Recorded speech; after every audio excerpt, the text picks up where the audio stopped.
This week's episode is sponsored by the M2Y Conference. Ministering to youth in today's world is really challenging. Here at OKS Youth Ministry, one of the best ways that we've found to make it easier is to know that there are others in the trenches with you. Join us at the M2Y Conference at Heritage Christian University, November 7th through 10th, to learn from others who are doing great things for youth ministry. And hey, please stop by our vendor booth and say hi.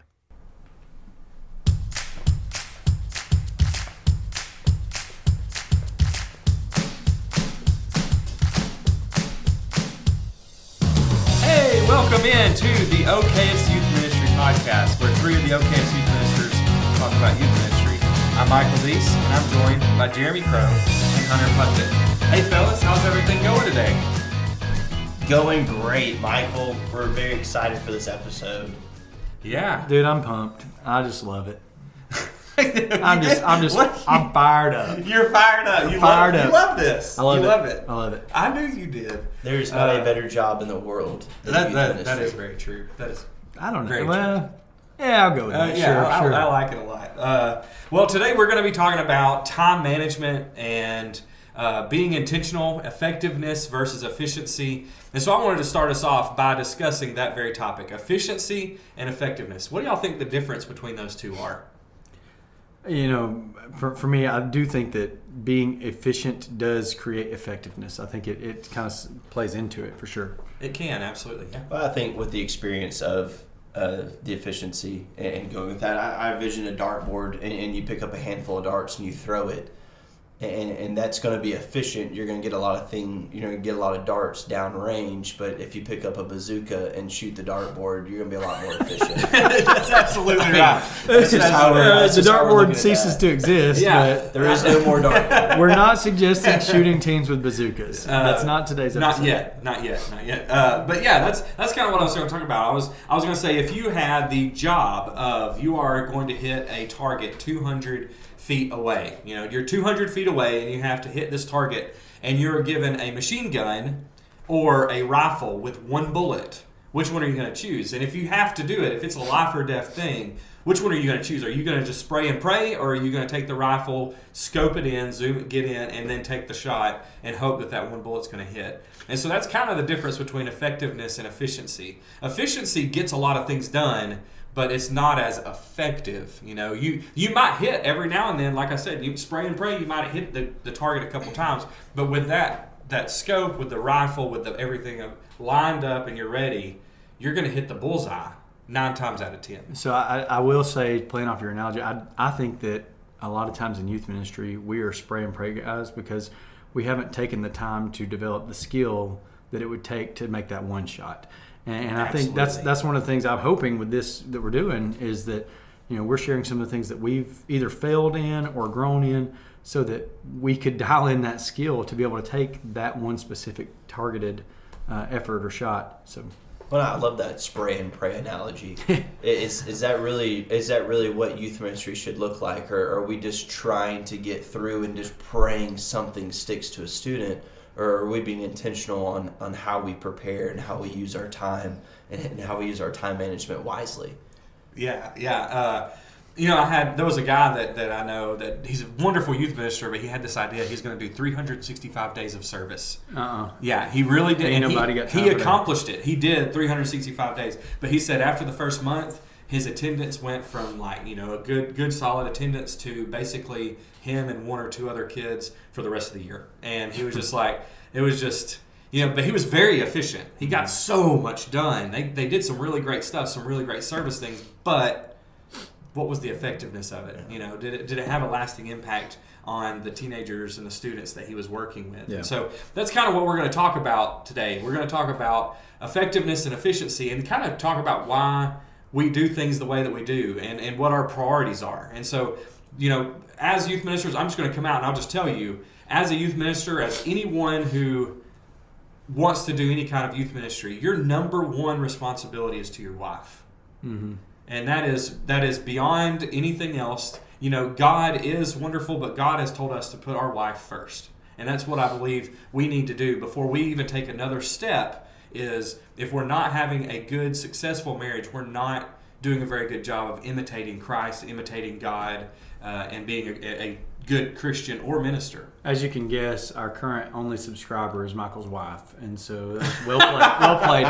No. I would say, where I work at Coleman, so our secretary in the office, Judy, has talked about many times before and kind of pointed out to me one of their previous ministers, Randy Owens, who had worked there. He would prioritize family time with his wife and with his children. That was one of his appointments in his appointment book. Even in his day-to-day stuff, he would put on the calendar, have a lunch meeting, with his wife, and which sounds funny to say I'm planning a meeting or I'm scheduling time with my family, but that was with intentionality or purpose so that he wouldn't overlook or under support his family. And I think that's such an important thing. Judy has pointed that out to me many times, so that I would be intentional in making my family a priority. Absolutely. And I'm not the best at that, to be honest. I do struggle with that a little bit. I'm working through the Masters of Divinity program at Heritage Christian University right now, and I've enjoyed it. It's great, but it does come with a lot. And taking 2 to 3 classes each semester, and youth ministry, and trying to juggle your family. Sometimes I feel like I do let my family fall, and I have to kind of reprioritize what I'm doing and maybe just mix things around. And what I've started to do is simply just wake up earlier just to study or to get some youth stuff done or whatever that might be, so I have time in the afternoons to just spend time with family. Yeah, I think no matter where you are in your youth ministry venture, we have all dealt with that situation where we have kind of put our family or our wives or whatever to the side, and we all do it because we want to serve God. We want to do what God wants us to do. We want to be effective. We want to be efficient. We want to do all of these things. Yeah. And sometimes we just say, I'm doing it for God. What more? what better thing could I be doing it for? I'm doing this for God. When a lot of times we're doing it for ourselves. Mm-hmm.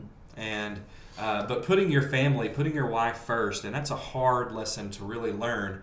And whenever you are planning out an event or planning out something, it's really tough to say, this weekend I'm going to be gone, and I'm going to, and it's something that when getting back to this effectiveness and efficiency, when you have a family and you have a wife and you're wanting to put them first, that's where this effectiveness and efficiency really comes into play. Well, and to say that or add on to that, for me in youth ministry, I will say this. This is something that as I've had kids, my kids are 10 and 8 now, and so they're growing, and I'm almost old enough to be the dad of the kids in the youth group. I've got one coming into the youth group next year, but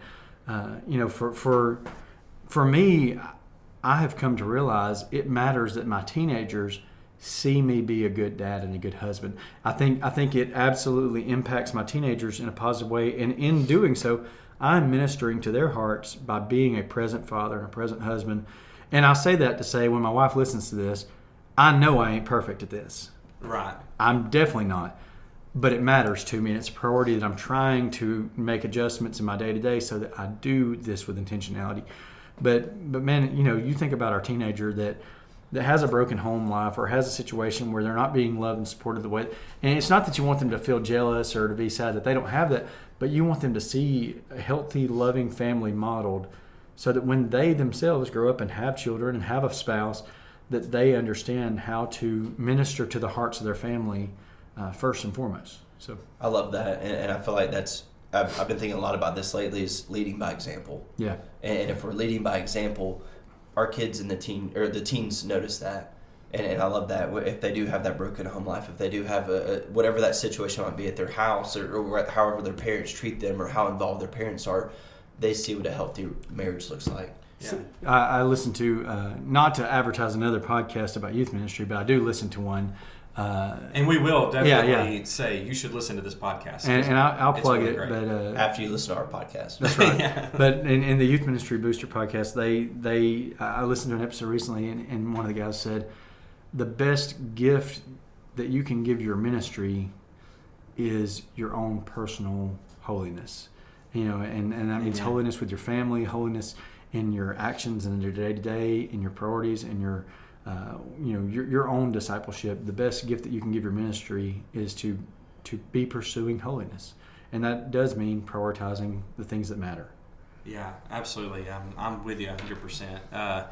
And so when you have this efficient youth ministry where you're just, hey, there's a youth rally this weekend, we're going to go to that, and then we're going to do a devotional this weekend, we're going to do this, go bowling on Wednesday night after class, and you have all of these things, it looks really good on a piece of paper, and you look like you're being very efficient. You're being busy, you're doing things, and the church sees that, and they're excited about it. Yeah. But I personally have led a youth ministry that way, and there's no growth there. It's just a big social club, and it's a lot of fun. You get to have a lot of fun. You get to build good relationships, but those relationships aren't based on anything other than fun. And there's no transformative work happening. That's right. There is no transformative work. There's no Christ-centeredness. And so when we take a step back and we look at an efficient youth ministry, we see all these things going on, but there's no Jesus in the middle of it. And so that's where this effectiveness kind of comes in. You want to be efficient and effective. If you can send out 100 events a year that are extremely effective, that are hitting the mark, you obviously want to do that. It's just hard to find that balance where you're saying every time that you say yes to a youth group event, you're saying no to your family, to your spouse, to your kids. Every time that you say no to your family, you're saying yes. Or every time you say yes to your family, you're saying no to your work. And so you have to find that balance of efficiency and effectiveness and make sure that the things that you are doing, it's worth being away from your family for. It's actually worth it. You're not just going to be busy to do something.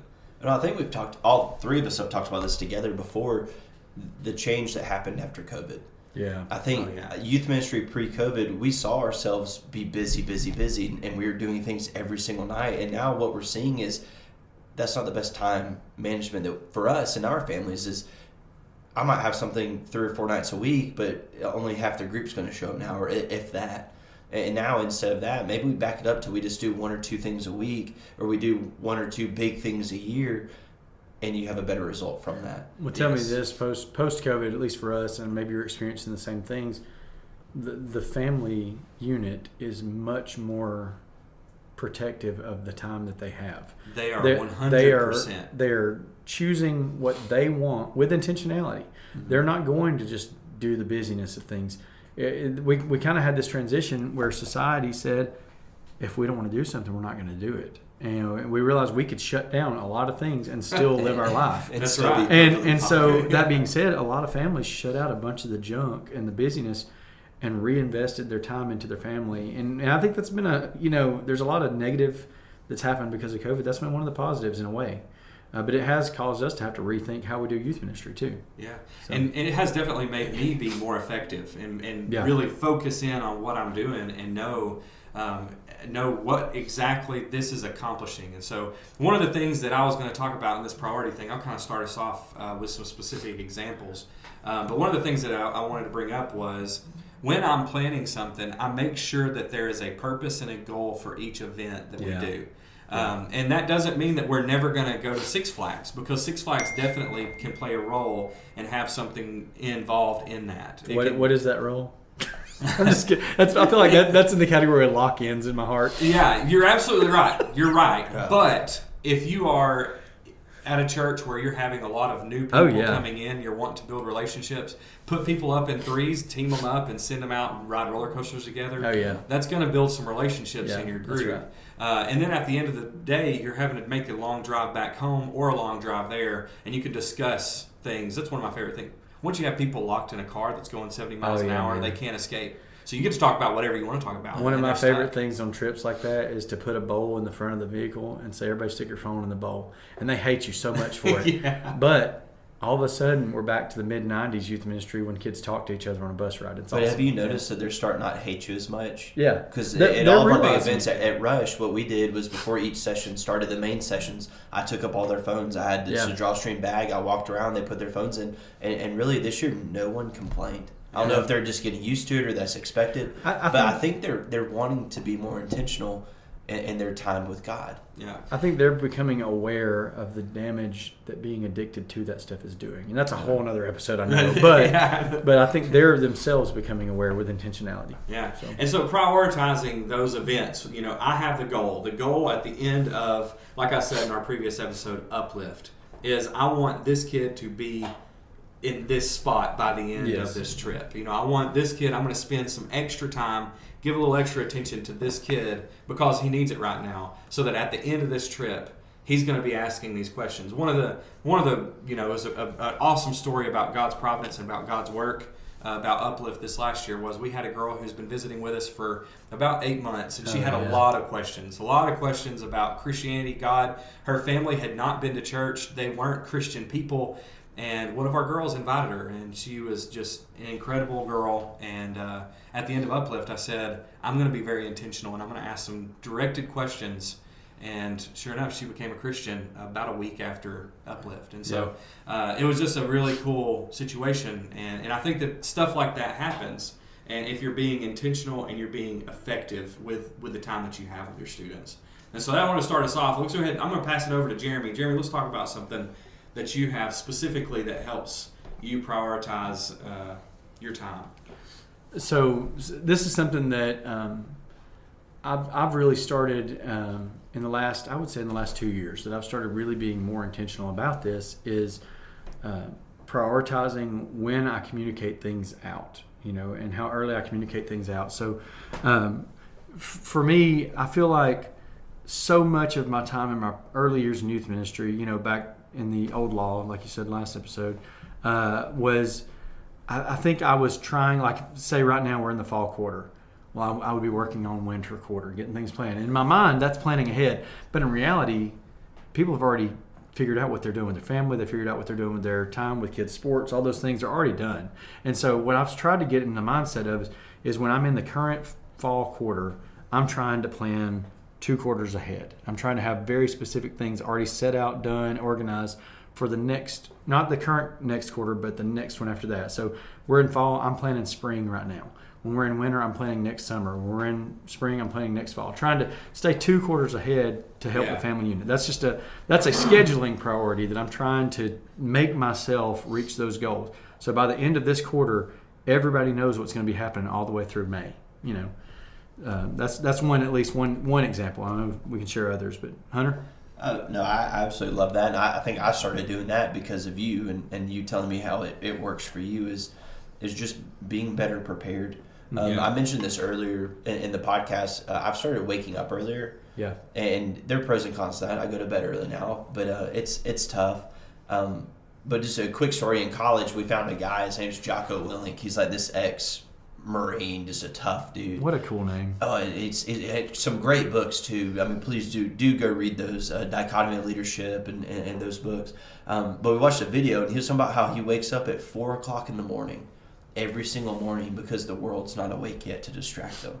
So we tried that at college at Freed Hardeman. We woke up for an entire semester at 4 o'clock in the morning. Whew. And we would go to the gym. We would go eat at the cafeteria. We'd go to the library, and like our grades were awesome. We were in shape. We were doing really good.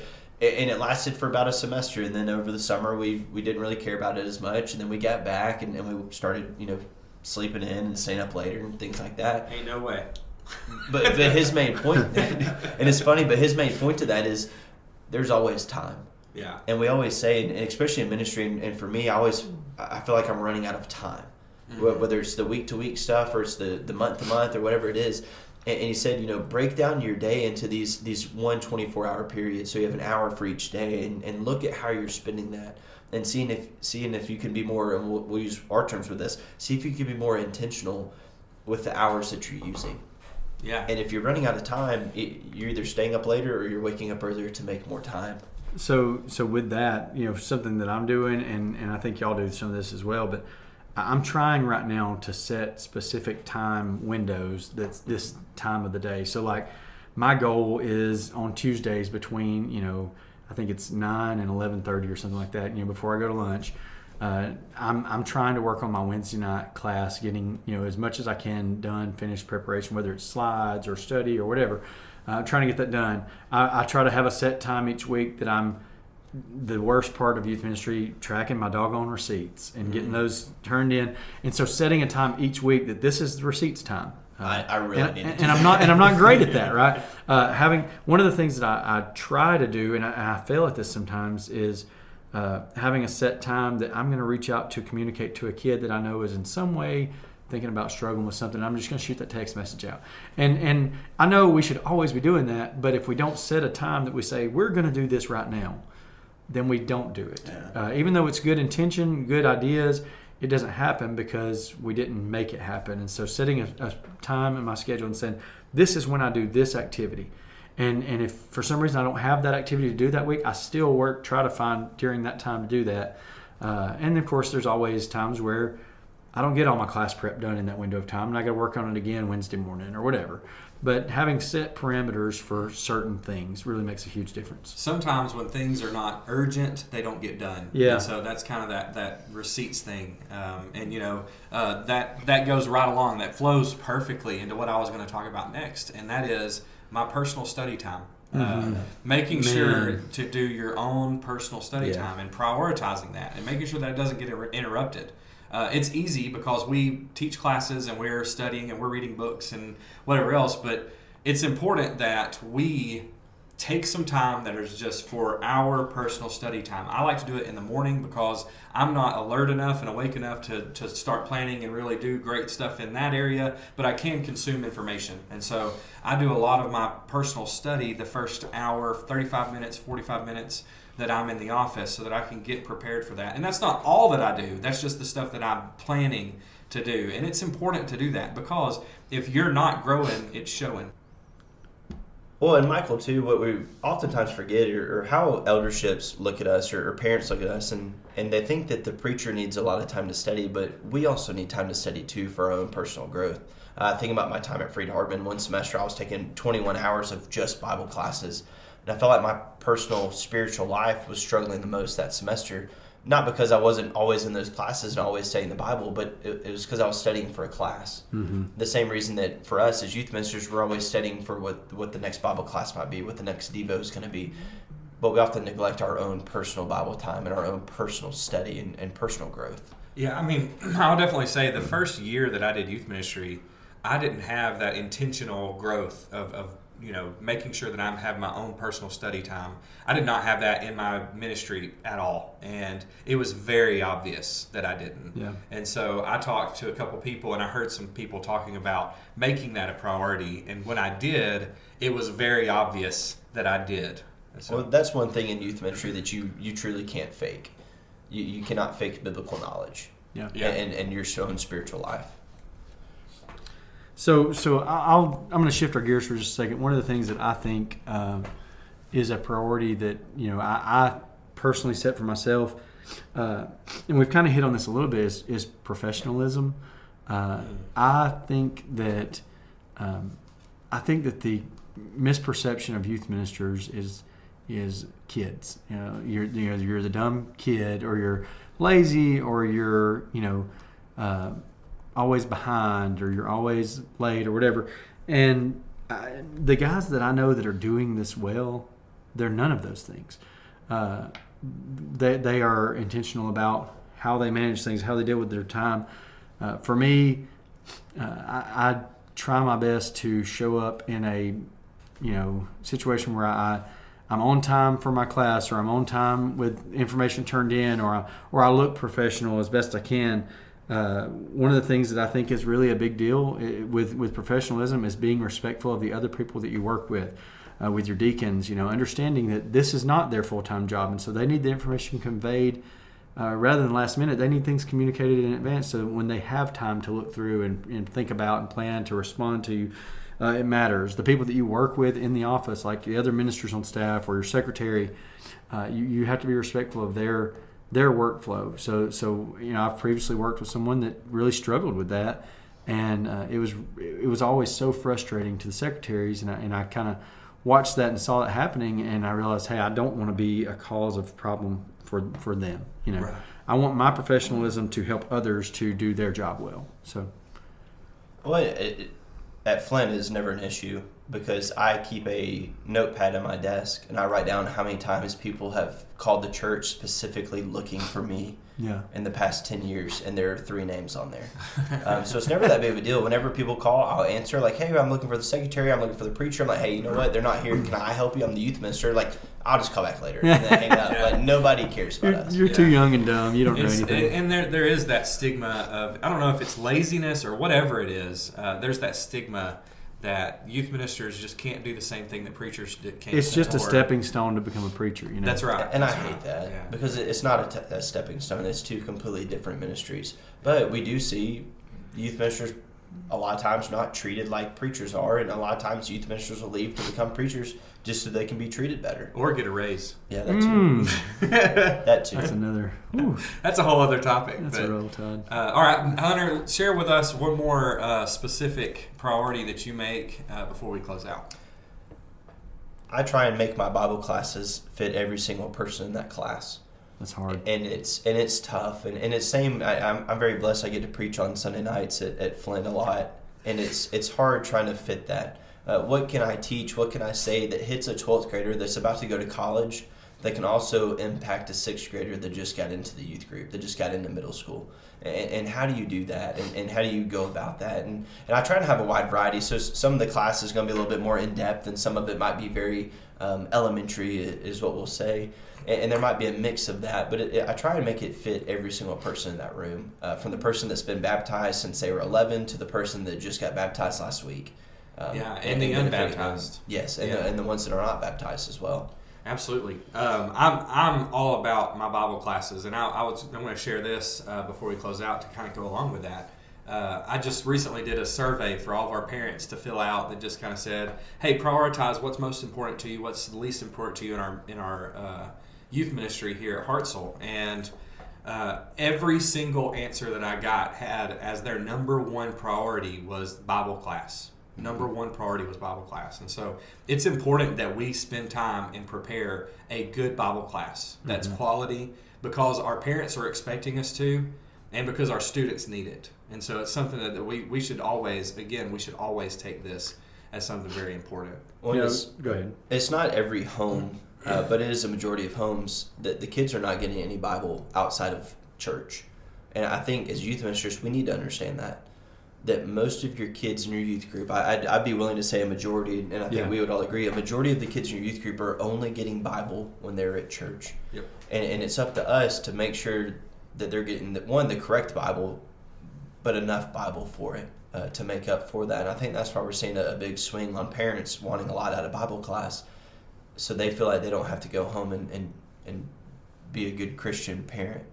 One of my goals for this podcast is getting parents, or getting the Bible back into the homes. Not that it's out of the homes, but getting it, As a making priority. it Present. normal. Yeah, making it normal again for parents to sit down and have Bible studies in the home and have these deep conversations, because we've talked about this before.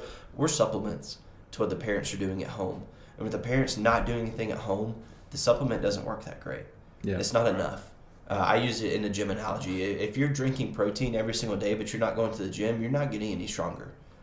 You have to be doing something else. These parents have to be having these home Bible studies, or having these deep discussions with their kids, to where we can be the supplement to what's happening there as well. Yeah. Another good thing to think about is like with health insurance. You're not going to just not have any health insurance and just have the supplemental care. Yeah. That's very unwise to do. You're going to become broke pretty quickly if you do that, especially with the kids that I have. So Michael, you said about, you had sent out a survey and asked parents. No, I think, I really think analysis is important in our ministry. I think that's a priority for me, is figuring out like what's working, what's not, why are we doing this, how are families receiving this, that kind of thing. So I spent about 6 years working with a congregation that it had, at the largest amount, at one time I had 13 elders. And of those 13, 9 were either active or retired engineers.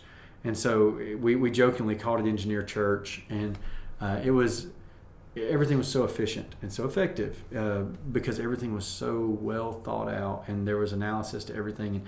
And they approached ministry to the congregation the way that they approach their real world jobs, and that they're going to look at cost benefit analysis. They're going to look at what's what's functioning well, what's not, what needs to be changed, what needs to be cut, and all that. And so I started to try to do some of that in my youth ministry, and it led down a dark rabbit hole of Excel spreadsheets, and then I turned into a spreadsheet machine for a little while. But I think analyzing what we're doing well, what we're not doing well, really matters. I think that's a priority for me. It's a priority I think is important in ministry to do it well. And so we've talked about, we leave this weekend for all three of us. Yeah, same retreat. An area-wide youth retreat. We've got about 90-something people going, and it's going to be awesome. And so we're excited about that. I'm really looking forward to how it goes, but also I'm looking forward to getting together after the retreat and analyzing, hey, what did we do well and what needs to be changed for next time? And so figuring out, as we sit down around a table and talk about that, that's one of the things that we've seen as directors with our week of camp.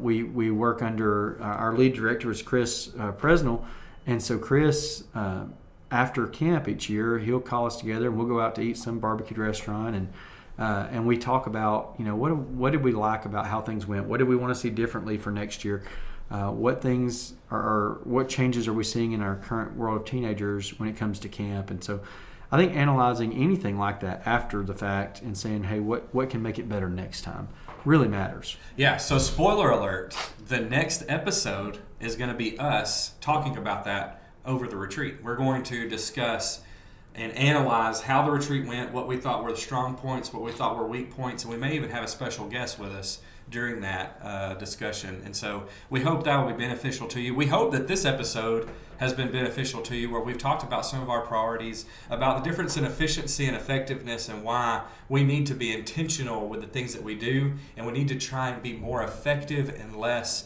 efficient. And so I hope that this podcast has been something that you can grow from, that you can share. And remember that we're praying for our listeners. As y'all are listening, we're praying for that. And we hope your ministry is blessed by the things that we say here. Yeah, man. We love you, and there ain't nothing you can do about it.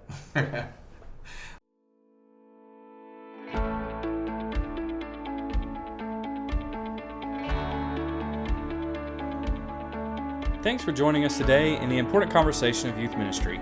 Go and follow us on Instagram and check out oksyouthministry.com for more information about our upcoming episodes. We'll be dropping a new episode every Wednesday morning, and we look forward to talking with you again next week. And hey, it's okay to be the OKS Youth Minister around, but let's all strive to be just a little bit better.